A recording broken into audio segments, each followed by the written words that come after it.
Ovivo's submersible mixers are equipped with a multi-chamber system to keep moisture from entering the motor and causing damage.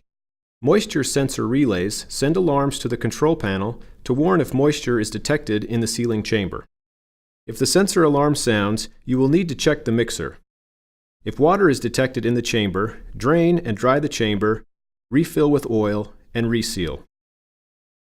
To check the mixer, or lift the motors out for any reason, turn the crank on the shaft clockwise until the submersible mixer is above the surface of the water.